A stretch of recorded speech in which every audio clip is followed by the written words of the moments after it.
Support for this SuperSoul conversation comes from So Delicious Organic Almond Milk with Cashew. There's an almond milk out there that granola is dying to spoon with. And it's So Delicious Organic Almond Milk with Cashew. It has 7 or fewer ingredients, and granola loves that it comes in 3 amazing flavors: vanilla, original, and unsweetened. One sip of this smooth, refreshing almond milk and you'll realize nothing compares. Visit SoDeliciousDairyFree.com/SuperSoul to learn more. If granola had hands, he'd visit now. I'm Oprah Winfrey.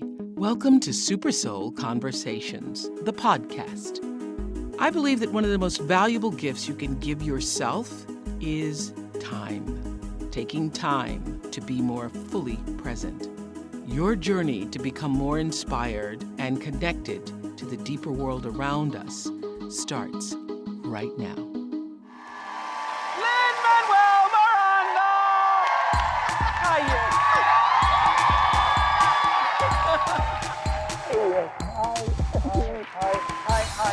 Hi. Wow. The Apollo. And it's showtime. Did you just get back from Puerto Rico? Did you? No, I just got back from having a new human head on my chest. I know you have the baby.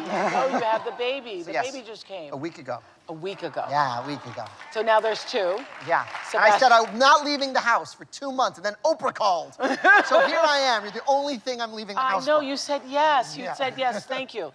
What's it like with 2? Well, we had a day of brilliance, and my other son came home, and he was like, oh, I love him. And it was like peaceful for a day. Okay. And then my older son Sebastian's 3, right? Sebastian's 3, and then he got the stomach bug. So my wife and that beautiful child have been with her parents all week, is sequestered, and I have been in the diarrhea upside down for a week with the stomach bug, and I'm fine, but I've just been nursing the other one. So it's like, oh, this is what 2 is like.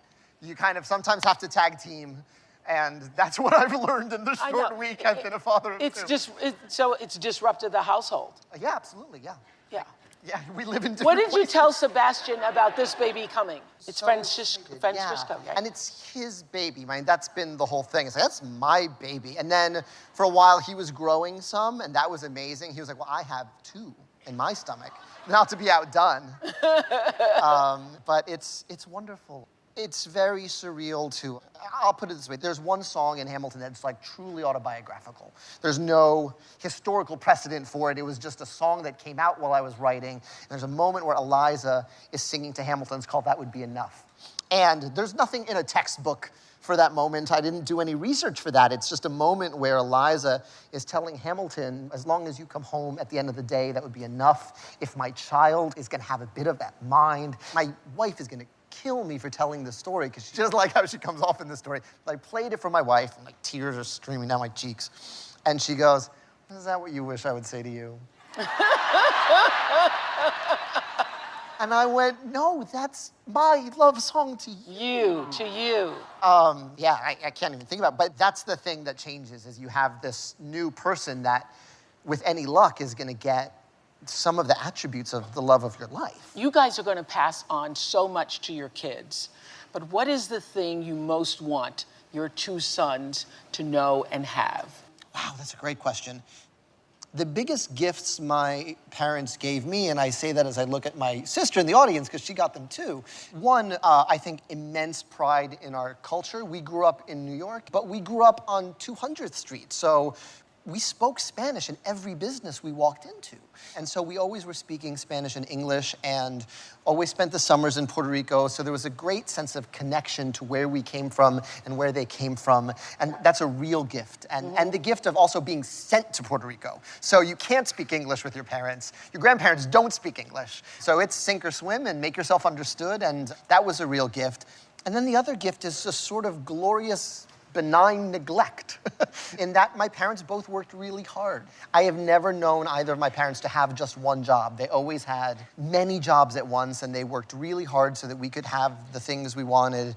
And I grew up aware of that, but I also grew up in a house where they were not around for the 9 to 5. We all ate dinner sort of at our own speed. I ate dinner when I went home. You ate dinner when you got home.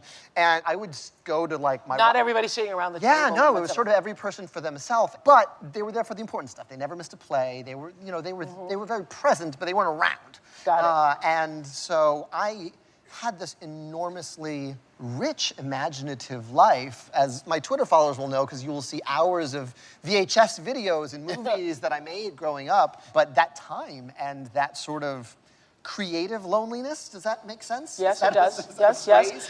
But do you ever think about what, and I think this for all of you, who had a much more challenging childhood than your children, when your children are going to be raised with opportunity and with access and with the ability to literally do anything they can dream of, how do you raise kind children? Right. Yeah, I mean, that's the thing, is the most important with thing. Some ambition and drive of their own. But the most important thing you can give your children is empathy. It's the most important thing. It's the number one tool in your toolbox as an artist. You can't do anything if you can't imagine yourself in someone else's shoes. That's the whole gig.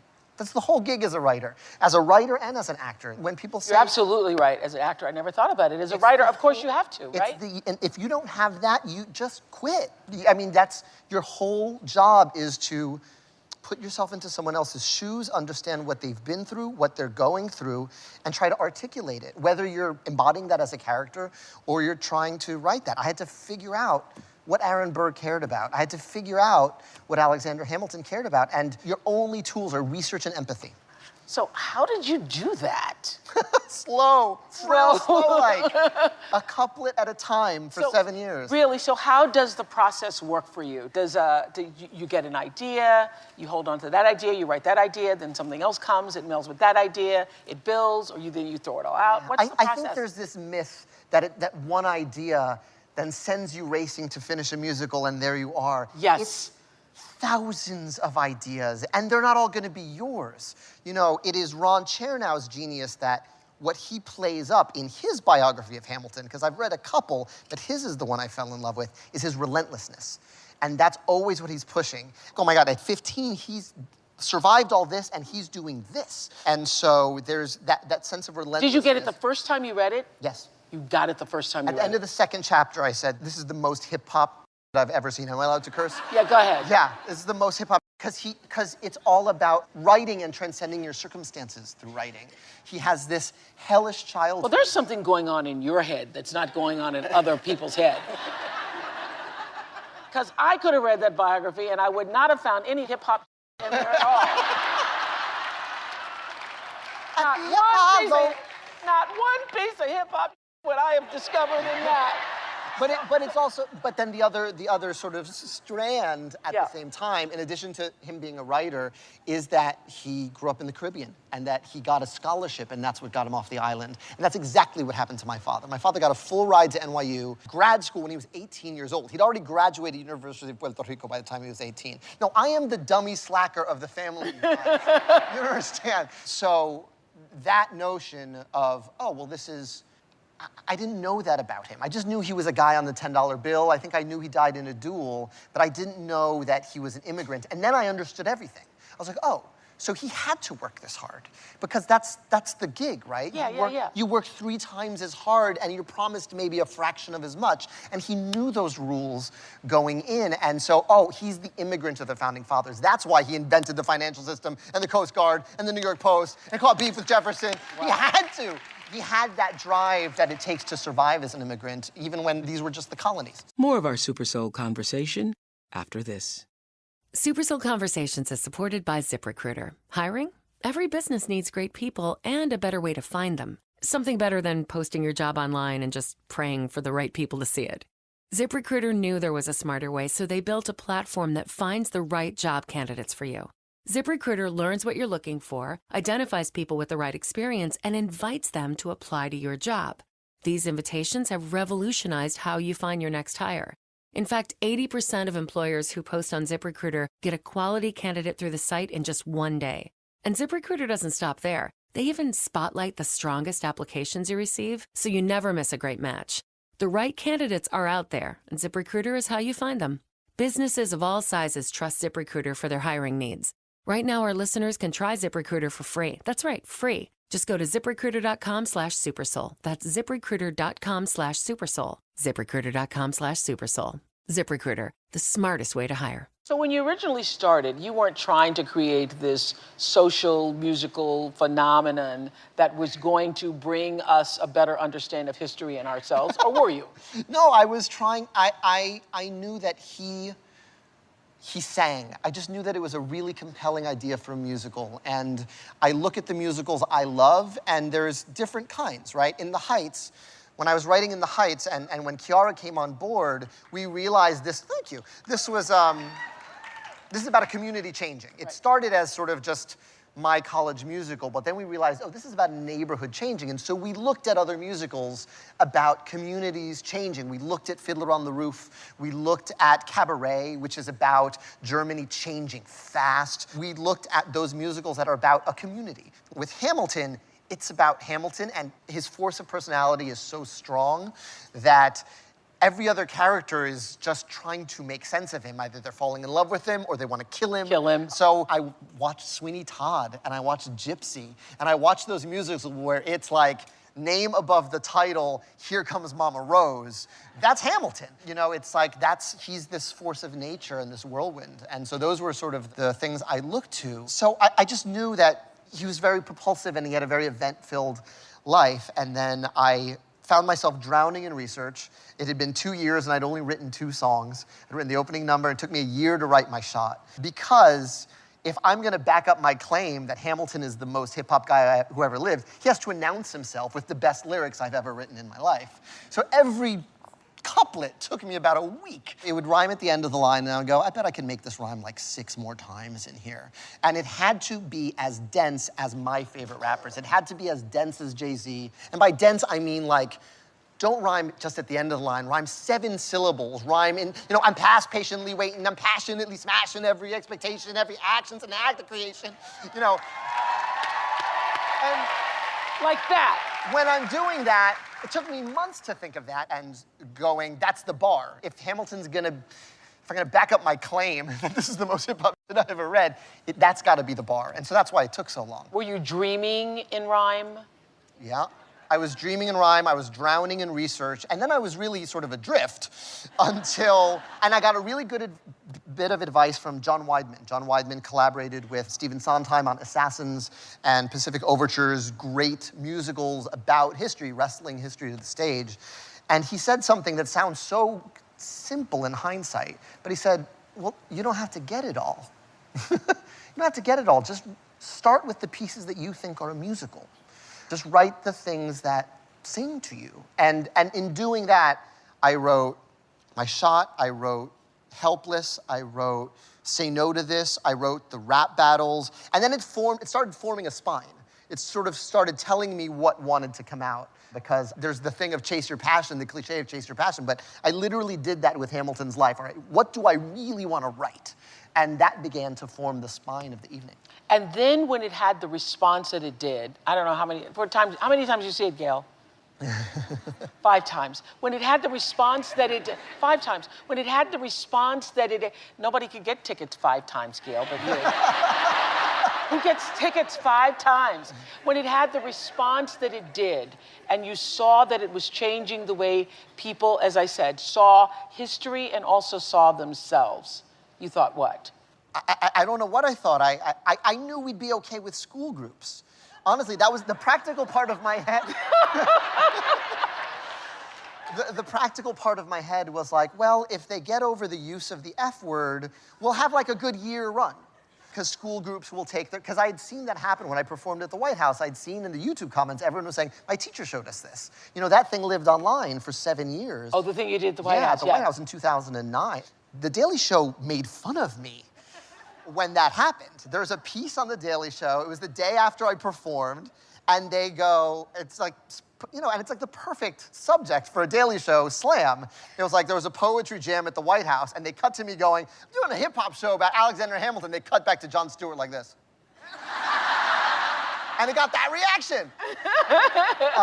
Speaking of school children, the Seattle Times recently featured a 17-year-old African-American teenager. Her name was Katira Howard. Did you hear about this? Mm-hmm. She's a senior in high school who said this about Hamilton. Before Hamilton came along, early U.S. history lessons seemed like these white guys who changed America. But with actors of color playing traditionally white roles, changes not only the musical theater, but history. The world is changing. I feel that if I want something, no matter who is set up for that position, I can get it. So Katira, that's what Katira said, is just one of millions of people that were fundamentally changed by Hamilton. So I guess the question is, how does it feel to know that your creative effort poured into it, getting the rhymes, getting it right, has changed so many lives? It's really overwhelming, and I think that a lot of what the show is actually about is legacy and how we have no control over that. You know, Aaron Burr did a lot of good for this country, and he is defined in our history by his worst moment, by his most reckless moment. And it's also about, we don't get to tell the stories. And even history is curated by the people who survive and the people who live to tell it. And one of the best things we do is we do this educational initiative called Edugeham, and we partnered with the Gilder Lehrman Institute. They do 11th graders come to see our show, but they do a few weeks of research on their own favorite historical figures, and they perform for us. They each pick groups, and they come on stage, and they perform at the Richard Rodgers or wherever Hamilton is playing all over, and the pieces they write will blow your mind. I mean, if you treat history as subjective as it is, you get to hear stories. So I've seen pieces from young people. One young man who wrote a piece from the perspective of one of Thomas Jefferson's sons via Sally Hemings. And the opening line was, "The founding father didn't acknowledge he was my father." And it got better from there. So it's also just opening history up as not facts to memorize, but stories that aren't being told. And the stories we don't even cover in the 2 hours and 45 minutes that we have you. And opening that up. And that's going to be the real legacy, what those kids grow up to make. Because they're already blowing our minds in our little school assemblies. And it's really exciting. How do you define the times or describe for yourself the times that we're living in now? Because you were just talking about as an artist, and I do think this is as a human being too, because we are all artists of our own lives, that the most important quality is empathy. Yeah. And we don't live in a time where it feels like people are being empathetic towards one another. Absolutely. Well, I think several things. One, I think we're living in a time of enormous moral clarity. That is what I felt the day after the election. I was like, okay, well, here are the things we can't go backwards on, because we've made immense strides towards LGBTQ rights. We made immense strides as a country that have taken a long time, and we can't go backwards. And so I think everyone felt like, oh, I have these internal battle lines that are being drawn, and these are the things that we're going to fight for. I don't know about you guys. I opened Twitter like grimacing, like, what happened in the night? What am I about to read? I am so terrified because it just feels, and I think because of social media, it all just feels like it's happening even faster. Everything it just feels like there's 20 things a day happening internationally, nationally, locally, and I think the thing that I challenge myself to do all the time, and I fail all the time, is, all right, what can I focus on? What won't let me go unless I do something about it? Because you can drown in how many people need help all over the world. That's right. And you have to pick, all right, what can I be effective at and what can I do? You know, the success of Hamilton has offered me a really big megaphone. That's it.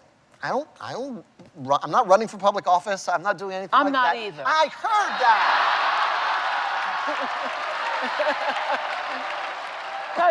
Because you've divided the you and I both know that there's so much you can do, so much. I would argue that Oprah is a more powerful position than president. Thank you for that. But no, I think each person should use their platform. You use your platform how you most see fit and what is the most authentic for you. And that's why when you call me for help in Puerto Rico, I could feel that this was a passion and a love and an empathy that was coming out of a place that was raw and real for you. Yeah. More SuperSoul coming your way in just a moment. Look for more extended SuperSoul conversations from Jordan Peele, Salma Hayek Pinault, Trevor Noah, Stephen Colbert, Yara Shahidi, Jimmy Kimmel, and Lin-Manuel Miranda, all month long on Apple Podcasts.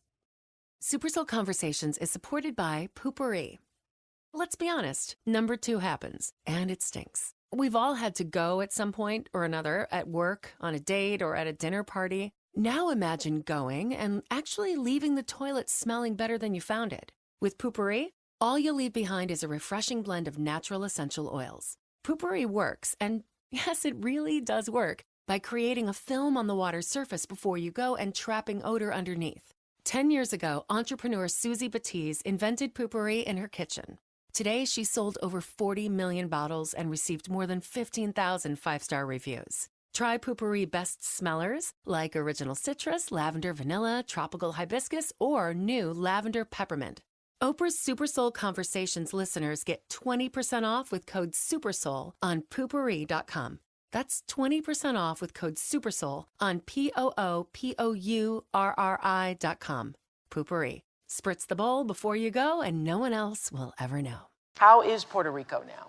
Puerto Rico is still a third without power, 40% without power. It's how many months later? Yes. My parents' hometown does not have power. They have been running on generators, waiting in line for gas for 4 months. The gas situation has eased. The money situation has eased. Because for a while, ATMs were putting a cap on how much you could even take out. But my hometown, Vega Alta, is still without power, where my aunt and uncle and cousins, who I love very much and I'm very close to, we got matching tattoos, all live. Just to interrupt, I can't let that go. What's your tattoo say? Oh, we all got little matching coffee cups. I mean, Usnavi is a little autobiographical.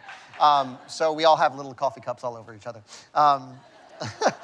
But the initial push was power and aid and urgent needs. That is still happening. There are still towns and mountain towns. You know, Puerto Rico is amazing, and it contains all the biomes. There's rainforest, and there's desert, and there's beach, and I mean, it's this insane little island 100 miles across, and there are places that are harder hit and are still as if the hurricane happened yesterday, and there are places, metropolitan areas, where it's business Where it's better. So it's a third now, still without power. Yeah, 40% to a third, yeah. Yeah.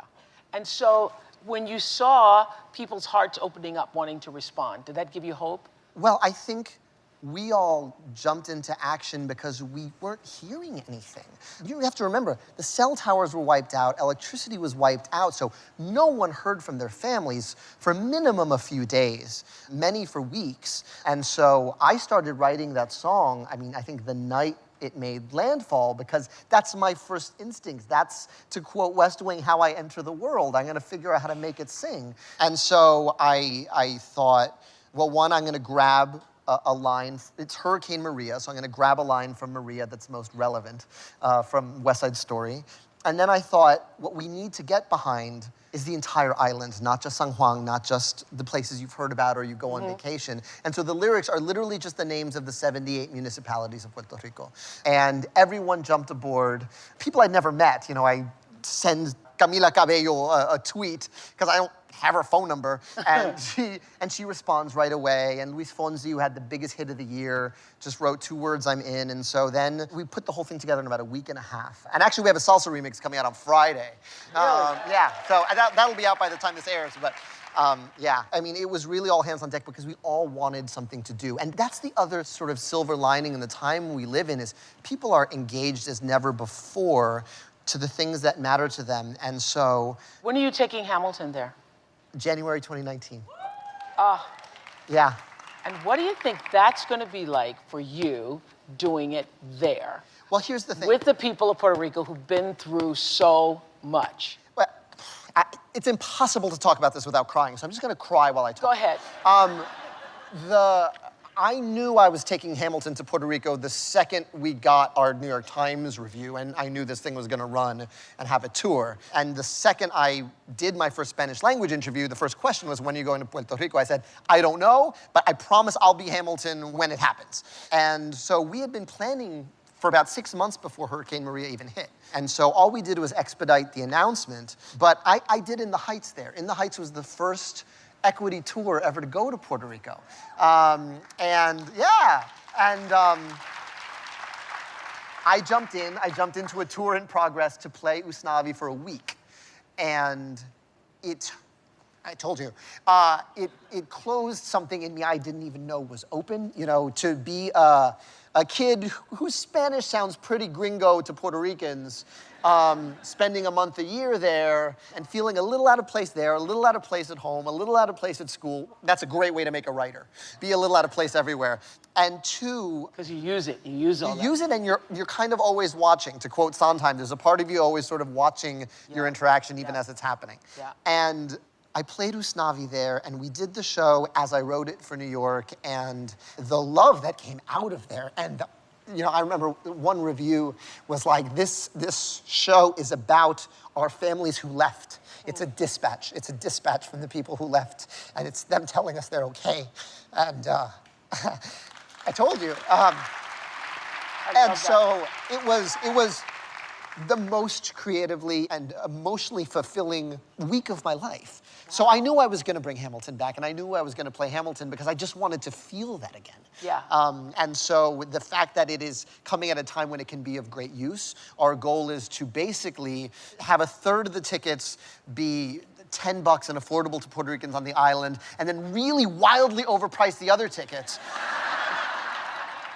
For tourists, so that that money can restore arts funding in Puerto Rico.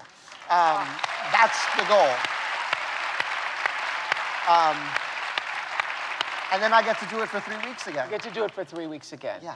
You know, watching you up there, it feels like joy rising. It feels like there is, and life and art and prayer are all, and offering are all kind of connected, you know?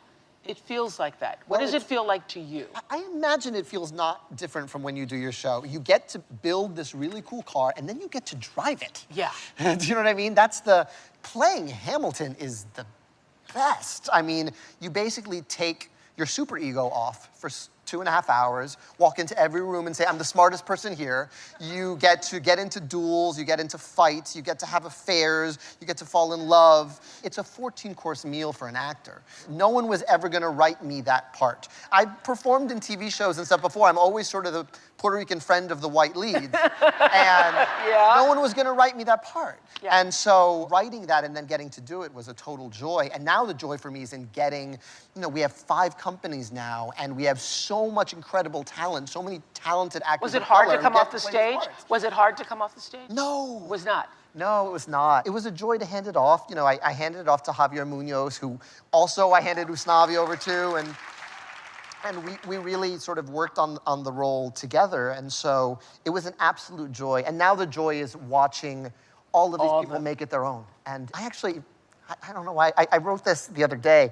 I think about Maya Angelou a lot, because Maya Angelou was in a 22-nation tour of Porgy and Bess. Yes. As a kid, she was a featured dancer I know Porgy and Bess. One of her books, like, it really documents it in detail. And I was like a Maya Angelou complete. I read I Know Why the Caged Bird Sings in 9th grade, and I'm one of those people, like, book and I like it. I then read everything else they ever wrote before I move on to the next I'm that person thing. too, Yeah. yes. And so I'm very aware that we have 5 companies of incredible actors of color, and there's a Maya Angelou in there somewhere, and there is a future civil rights leader, or there is a future something, and we're just a stop on their journey. We might be their equity card, you know what I mean? But there's so much incredible talent that gets to play these parts and go all over the world, and that makes me really proud. When you did your Tony acceptance speech, you wrote a sonnet about Hamilton. You said, "The show is proof that history remembers. We live through times when hate and fear seem stronger. We rise and fall and light from dying embers. Remembrances that hope and love last longer." That feels like a prayer.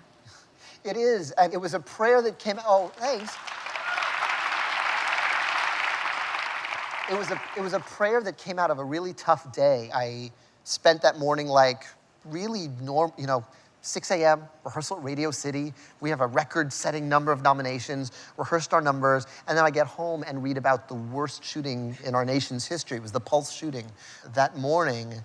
And I would have loved nothing more than to just write a very sweet sonnet about my wife and all of my collaborators that night. But if this is training for anything, if what you're doing when you're writing is you're trying to meet the moment. You're trying to be that character and meet the moment. And that was a time when we were all in mourning, we were all grieving, and yet it was also a night for celebrating years and years of hard work. And so I was like, I can't freestyle rap to this moment. I will not be able to meet the moment that way. It demands something else. And so I started writing this sonnet because that's what the show is about. We can talk about Hamilton in the history books, but the show is about how Eliza Hamilton lives to 97 years of age and has an incredible American life and goes on to do things that Hamilton would never have dreamed of and opens an orphanage and opens a school in his name. She was known as like the last Revolutionary War widow in the last years of her life. And she got almost close to meeting Lincoln. I mean, she lived into the 18.